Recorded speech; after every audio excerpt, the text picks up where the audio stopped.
The Pokemon Diamond and Pearl anime is often viewed as one of the best regions, with a very strong rival, deep lore, and, of course, Cynthia. As great as that series was, Ash's final battle against the Mysterious Tobias was a major letdown. Tobias is one formidable opponent, having already defeated 3 Pokemon using only his darkrai. As one random Redditor said, Tobias wasn't so much a person as a convenient way to force Ash to lose. In order to put some life into this two-dimensional character, I've created Pokemon Tobias Platinum, a game where you play as Tobias and make your way through the Sinnoh region. And I did it as a hardcore Nuzlocke. But before we begin, let me know which anime character I should play as next. Since I'm Tobias, I've decided to make Paul my rival in this game. We're competing to see who is better at beating Ash. Both of us are pretty good, honestly. Maybe Ash will make an appearance at some point too. First though, Paul points out the very real dangers of emulating Nintendo games, something that I, Nuzlocke Joe, would never do. I don't want to, but I follow Paul to his house, to progress the story, and as always, that kid is a jerk. And when you combine that with a lame-o strategy like yours, I can't help but feel sorry for any Pokemon who gets stuck with a lousy trainer like you. Though maybe he's just impatient to get a Pokemon. Technically, at the start of Ash's Sinnoh journey, Paul had already been traveling for quite a while with his Turtwig, so I'll give him a different starter here. Eventually, Rowan appears to ask us about our love for Pokemon. Now, we don't know a ton about Tobias, but seeing as how he has 2 legendaries, his top priority in battling is likely not love. It certainly isn't for Paul. Please, this Stantler only knows a simple tackle attack. What a waste of time. So you're asking the wrong people here, Rowan. In spite of our crappy answer, Rowan decides to give us Pokemon anyway because that's basically his only job here.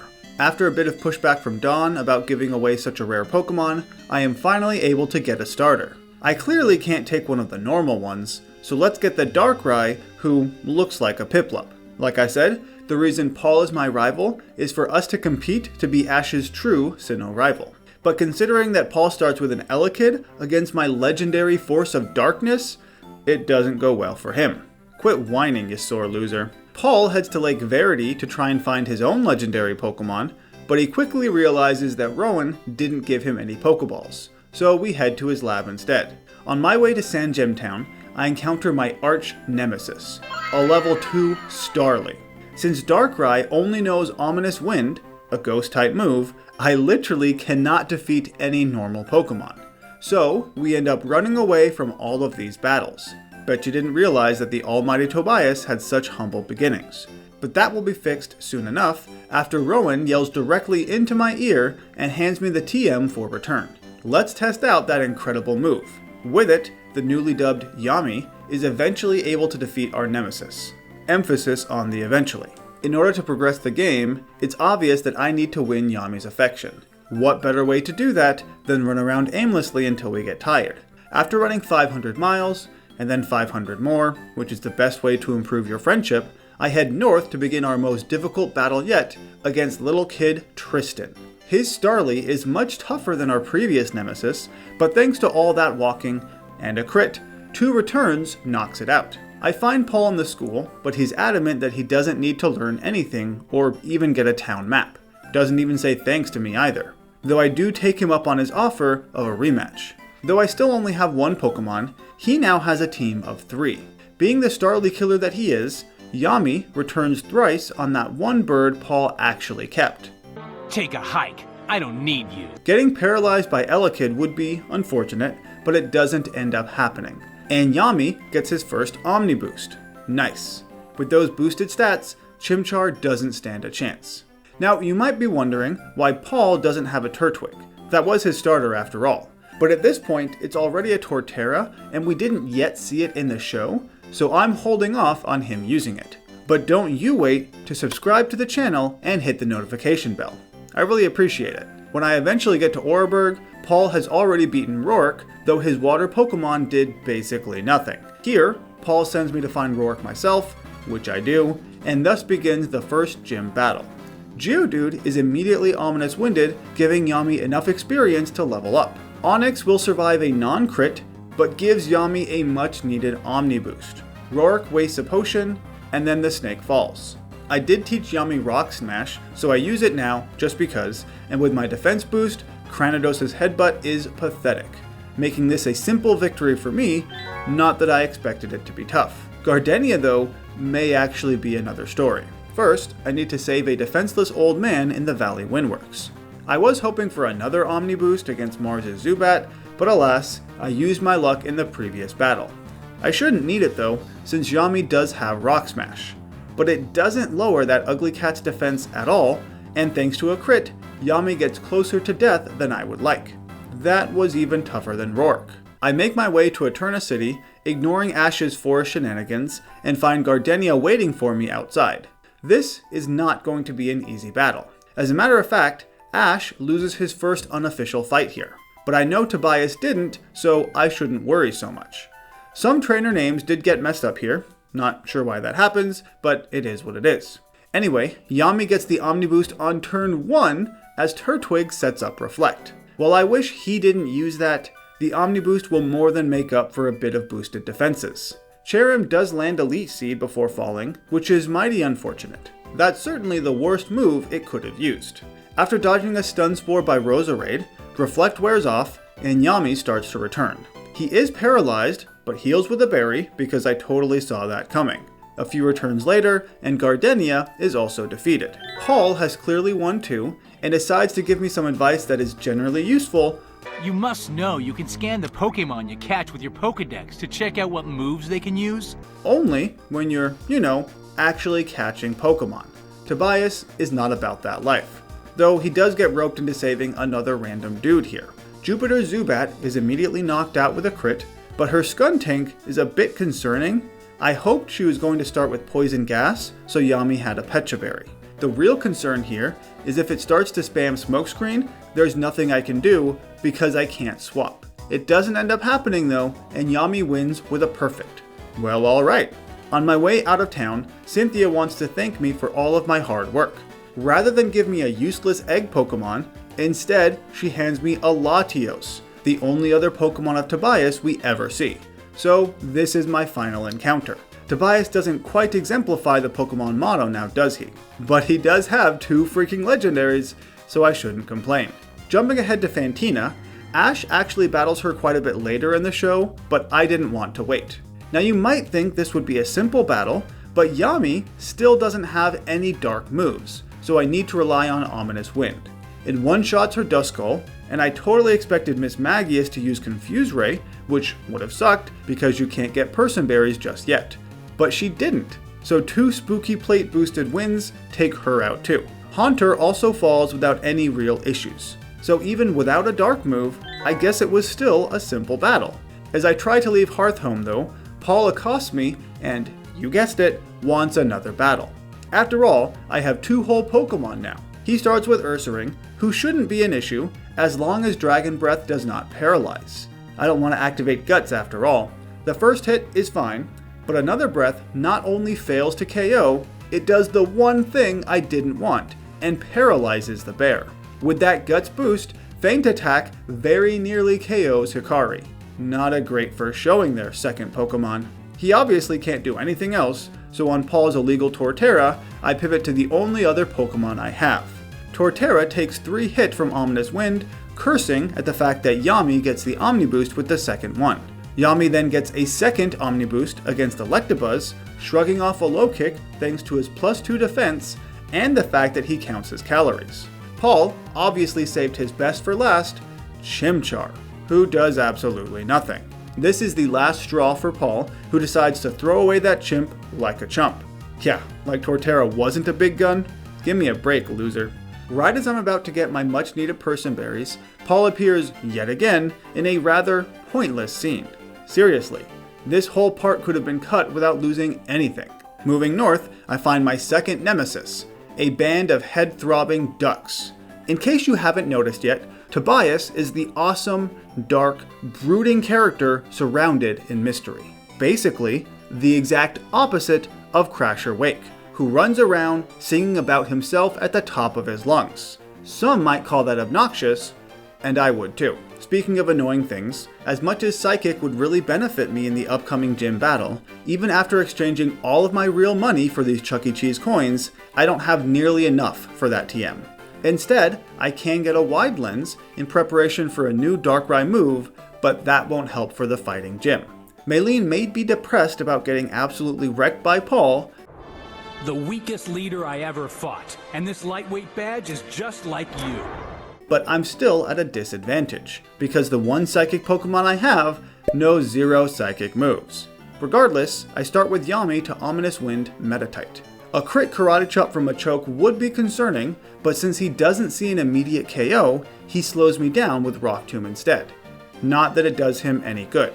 Now expecting a Force Palm from Lucario, I pivot to Hikari, who takes the hit and responds with 2 Earthquakes for the win. Compared to his last showing, Hikari did exactly what I wanted him to do. Exiting the gym, Dawn asks for my help in getting back her Pokedex, which is weird because we're not friends. Like, at all. But Tobias isn't really a jerk, so I suppose I can spare a few minutes to kick some Galactic butt. On my way to Pastoria City, Yami gets to level 33 and learns Dark Void. Now, normally, Darkrai won't learn this move till level 66, but with Champion Cynthia's level cap of 62, I would never be able to learn it. Since Dark Void is basically Darkrai's entire thing, Darkrai, use Dark Void!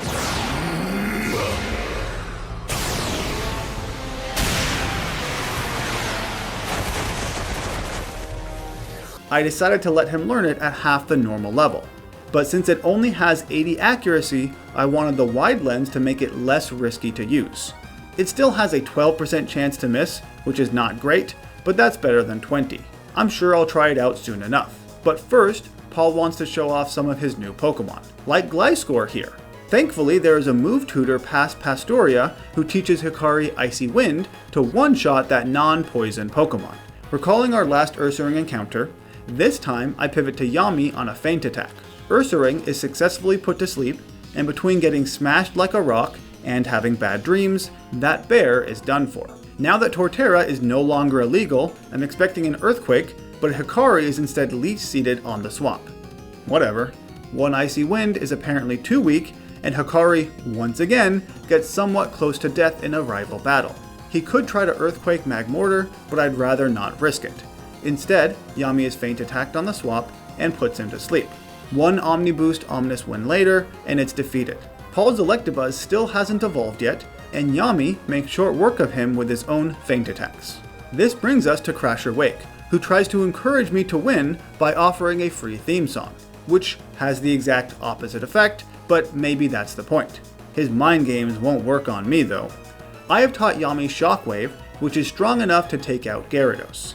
I was expecting Quagsire next, which would have required some pivoting, but Floatzel is a lot easier to deal with. 2 Shockwaves defeats the Water Weasel. When Quagsire does come out, I simply pivot to Hikari, who knows Grass Knot, easily winning me my 5th badge. One random explosion later, I throw some illicit substances at these Psyducks to get them to move. Cynthia, who gave me that so-called medicine, appears right behind me afterwards. So if she was already coming here, why give me the secret potion? Basically, she turned me into a medicine mule. That's pretty messed up. I have a Cyrus battle near a cave painting, but it's so unremarkable that I don't even need to discuss it. Yami, with Choice Specs, takes him right out. When I get to Canalave City, I can finally get rid of Yami's Rock Smash. I did need that move during the early game, but since then, it's been a major inconvenience. Paul is also here training in preparation for his Brandon battle. Without going into too much detail, Paul has resented Brandon for quite a long time, ever since his older brother, Reggie, lost a battle to him. So Paul uses a team consisting of several brand new Pokemon for his Brandon battle. It doesn't really help all that much, but he still tried. So here he is practicing that team against me. He starts with a Hariyama, who Hikari, with an expert belt, can Luster Purge into oblivion. Just like last time, I let Yami put this bear to sleep, and he never wakes up. Hikari comes back out to Luster Purge Nidoking. I realized last time that Paul's Magmar shouldn't have been a Magmortar because it didn't evolve yet, so he's back to his correct self and is Earthquaked, along with a couple of other Pokemon. Now, that battle wasn't too tough, and thanks to Earthquake, most of the trainers in Byron's gym are also easy. Except for my newest nemesis, Ace Trainer Caesar, who has a Scizor. Now his Scizor knows X-Scissor, go figure, so the only guaranteed win I could come up with is to waste my Focus Sash on this random trainer, who, for some reason, uses Slash instead of X-Scissor? Maybe I overprepared here. I guess Caesar wasn't so tough after all. Byron should be simple. After all, I already wrecked his son back when I still had a single Pokemon. Magneton clearly doesn't stand a chance to Hikari's Earthquake. Steelix is a big boy, but apparently not big enough for Grass Knot to one-shot. All he does is Sandstorm and heal, so it's not a big deal. Bastiodon survives the first Earthquake to heal with a Berry and Iron Defense. Even with that boosted defense, I'm confident that another 4 times effective Earth-boosted Earthquake will take him out, meaning it obviously does not. He responds with a Metal Burst, and once again, Hikari almost dies. I don't know what's going on, he just has a death wish apparently. Which sucks, because if he dies at any point, I'm not sure the run could continue. But it doesn't happen here, and we get through somewhat unscathed. Some more explosion stuff happens, nobody really cares, as I easily defeat Commander Saturn and Mars. The next time I run into Paul, he admits that he lost the battle to Brandon. All of his EV training amounted to nothing, because it wasn't even a close battle. This is made worse by the fact that Ash has already beaten Brandon, so Paul feels like a total loser. And he should. The 7th gym leader is Candace, who also teaches on the side for some extra money. Pretty sure there are better ways to earn that. Yami starts off by punching her Sneasel right in its face. Since Abomasnow has Focus Blast, I tried to be clever and use the Focus Sash that I didn't need from earlier, completely forgetting the fact that Abomasnow has Snow Warning, so even if the Sash had kept me alive from a crit, the Hail would finish me off. But it only has a 70% chance of hitting, and Yami avoids it. Abominable falls to a few bad dreams and Drain punches. Frostlass tries to avoid Yami's hits, but Feint Attack doesn't miss, so she dies. Last is Piloswine. Expecting an Earthquake, I bring out Hikari, who gets hit by the super effective Avalanche. Great move there, Tobias. Thankfully he does survive, and a Choice Specs Grass Knot one-shots that pig. But once again, Hikari could easily have died. I have no idea why I just can't get this right with him. Paul explains to me the nuances of the legendary Lake Guardian trio in the most beautiful of terms. He's quite an eloquent guy. Following up on Team Galactic guys, I have another Cyrus battle. But once again, we win without me breaking a sweat. With an Expert Belt, Darkrai one-shots his 3 Pokemon and is only hit because Crobat outsped. Not really a concern. Jumping ahead to the Spear Pillar, Paul temporarily gains a conscience and decides to help me save the world. This is a double battle where Yami can really shine, since Dark Void targets both opponents. Which is good, because Paul's Munchlax, I forgot to change his team here, does basically nothing. After defeating them, Paul's conscience evaporates away, and that was remarkably short-lived. Cyrus gets sucked down into oblivion, Mine alone! so I follow him as well. Why not? I did hear there's a legendary in there somewhere. Before I can get to it, I first need to battle Cyrus yet again. This time, I'm honestly still expecting a simple fight. Yami starts with a Thunderbolt, not doing too much. That way if Houndoom flamethrowers, he could heal back up with a Drain Punch. Instead, Yami shrugs off a burn and responds with Brick Break. He is fake outed by Weavile, but another now 4 times effective Brick Break knocks him out too. At which point, both Gyarados and Honchkrow fall to a single Thunderbolt each. Crobat again outspeeds and survives the Thunderbolt. Not wanting to die to a rogue crit and expecting a heal here, I pivot to Hikari, who has an Expert Belt, and Psychic Cyrus last Pokemon. So I guess he was moderately more difficult than the previous times, but still not tough. And with that, Cyrus runs away with his tail between his legs, allowing me to encounter Giratina, the legendary ruler of the underworld. So let's Master Ball him. In case you didn't realize, Tobias has a thing for legendary Pokemon. By the time he gets to Sunyshore, Volkner has basically given up. I've completely lost interest in battling. He doesn't want to battle anymore, and he just leaves his badges around for trainers to take. At the Sunyshore Gym, we skip the battling and give challengers a badge. Skip the battle? Please, help yourself. But unlike some people who shall remain nameless, Tobias refuses to take a badge without first defeating the gym leader in an official battle. Unfortunately for Volkner, I don't imagine that this battle will reanimate his desire of Pokemon, because he's gonna get destroyed. Hikari has Earthquake, after all, and easily defeats his first 2 Pokemon. Now Luxray would likely survive, even with an Expert Belt, so I pivot to Yami on a crunch. Yami puts him to sleep, and Shadow Balls a couple of times. This brings out Volkner's ace, Electivire. He avoids a Dark Void, which I guess was bound to happen at some point. The second one connects, and in the off chance that he wakes up and gets a crit, Yami gets some healing with Drain Punch before defeating him with Shadow Ball. Like I said, I doubt that battle invigorated Volkner, but I don't care anymore. It's time to head to Victory Road, after another encounter with Paul. I'm just so tired of this guy. And even though I've never met her, this random lady from Johto feels so bad about what I've had to deal with here that she gives me an HM. Thanks, I guess? Now, it's certainly the case that Paul and Tobias did not battle in the Lily of the Valley Conference, because if they had, Tobias would certainly have won. But for his final rival battle before the Elite Four, I decided to give Paul the exact team he used against Ash, mimicking his Pokemon's movesets as best I could. It seemed like the most appropriate choice. So he starts with Aggron, and I with Yami. 1 Dark Void, and 2 Brick Breaks later, Yami is the victor. This baits out Ninjask, who is perhaps the second Pokemon this whole run to outspeed Yami. Not that it matters, because that bug is pretty weak, and Yami finally has a special attacking dark move in Dark Pulse. It just took basically the entire game. For Electivire, I was expecting a Brick Break, but he uses Light Screen on the swap, which actually really sucks. He then takes 2 Expert Belt Earthquakes to fall. Yami returns on what I thought was a Shadow Ball by Frostlass. Yami Dark Voids to stall out the Light Screen, and then Shadow Balls the Ghost.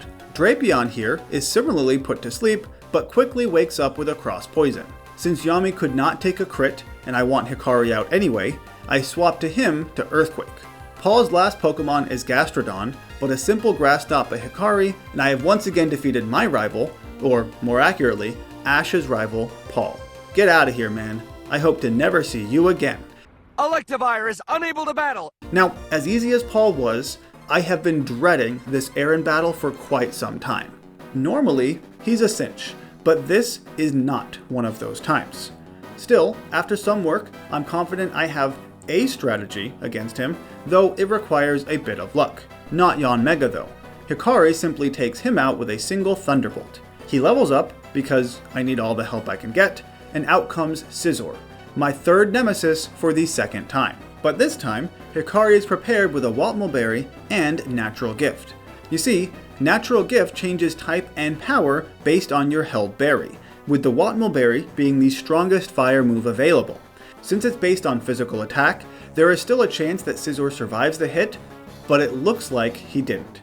Well, his scariest Pokemon by far is now gone. Since Vespiquen doesn't see a KO, I'm hoping she defend orders, which is exactly what happens, allowing Hikari to Thunderbolt her twice. Without the benefit of an Expert Belt, there is also a chance that Drapion survives 2 Earthquakes, which seems quite likely after the first hit. Hikari, on the other hand, may not survive 2 X-Scissors. Again, this is where I need some luck. Drapion survives, uses another bug move, but Hikari hangs on with 9 whole HP, meaning that this battle is in the bag. A third Earthquake defeats Drapion, and for Heracross, Hikari does not need the benefit of an Expert Belt. 1 normal Psychic is more than enough. With Aaron out of the way, I am no longer concerned about the rest of the Elite Four, because to be honest, there is no way they're harder than that guy. For Bertha, in order to beat Aaron, I did have to get rid of Grass Knot, and you only get that TM once in this game, so instead of relying on it, I need to use some other moves. Whiscash falls in 2 Psychics, setting up a Sandstorm. Gliscor is 4 times weak to Ice, so Hikari obviously has Ice Beam and an Expert Belt once again. Hippowdon barely survives the Surf and uses Yawn. Since I don't want Hikari to fall asleep on the job, I swap to Yami, who in turn puts that Hippo to sleep, and is then replaced by Hikari again. With that Bad Dreams damage, Surf now takes it out. Rhyperior and then Golem both fall to a single Surf each. in spite of a special defense boost. So I didn't need Grass Knot after all. Flint is even easier than Bertha. I give Hikari choice specs, and he proceeds to one-shot his entire team with Surf. It's almost as if legendaries are stronger than your average Pokemon. Magmortar does actually survive to Flamethrower a single time, but it doesn't change anything. So yeah, he was easy. Lucian would be just as simple. Mr. Mime, for example, is Dark Pulsed by Yami, but Gallade is an exception. After putting him to sleep, Yami runs away to Hikari. Thanks to a berry, Gallade survives 2 Psychics, but does get his special defense lowered. Hikari heals a bit with Shell Bell while taking him out. Yami makes a return on Espeon's Shadow Ball, and though this pains me because Espeon is so freaking awesome, that Fox thing is Dark Pulsed, as is the Mustachioed Man. Bronzong is put to sleep first, and then Dark Pulsed, just to mix it up. With Lucian defeated, you might think it's time to face off against Cynthia, but you would be wrong. Instead, my true and final nemesis, Ash Ketchum from Pallet Town, is blocking the path to the Champion's Chambers. After all, Tobias and Ash battled in the semi-final round, aka right now. And Ash's team is the same one he used against Tobias in the anime, though I lead with Hikari for obvious reasons. A Psychic takes out the second Heracross of the Elite Four without any issues. This baits out a Draco Meteor Gibble, who never gets a chance to use his Dragon move. Now Sceptile actually outspeeds with an X-Scissor, but not even a crit would be strong enough. Ice Beam fails to one-shot at first, but it does the second time after a heal, allowing Hikari to heal quite a bit with Shell Bell. He doesn't have Earthquake anymore, again, blame Scizor for that, but for Pikachu, it's not necessary. That guy did have a Light Ball, not that it mattered. Swellow starts with a double team, that does nothing to help him. Last, Torkoal protects against Surf, but that can only last so long. So as bad as Ash's loss in the show was, this was significantly worse. But seriously, who came up with the idea of Tobias coming out of nowhere to defeat Ash with 2 legendaries? And why did everyone else just go with it? I feel like that would be a fireable offense when you're making the show. I mean, I'm fine if he loses, but at least make it seem reasonable. But that's enough rehashing history. With Tobias' victory over Ash, he is given the right to challenge Cynthia to a battle. While this may be undeniably cheap, since Yami just learned Nasty Plot, we might as well use it. Thanks to that double special attack boost, a single Dark Pulse one-shot Spiritomb. For Lucario, Yami is holding a Spark Plate, of all things, to ensure that a Thunderbolt one-shots him. The same thing happens to Togekiss. Garchomp is Ice Beamed to death, Milotic is Thunderbolted, and finally Roserade is also Ice Beamed. Wasn't that just the most anticlimactic final battle you ever did see? Well, that's Tobias' MO. So as we finish this video, perhaps you are feeling cheated out of an awesome final battle. And if that's the case, well, now you know how Ash felt in the Sinnoh region.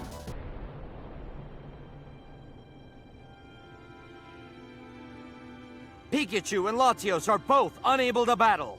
All 6 of Ash's Pokémon have been eliminated, so moving on to the finals is Tobias the victor! And that's it!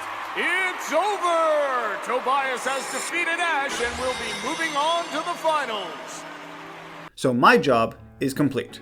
In all seriousness though, if you too want to play as Tobias and absolutely wreck the Sinnoh region with your unfair legendary Pokemon, then check out the Google Drive link in the description.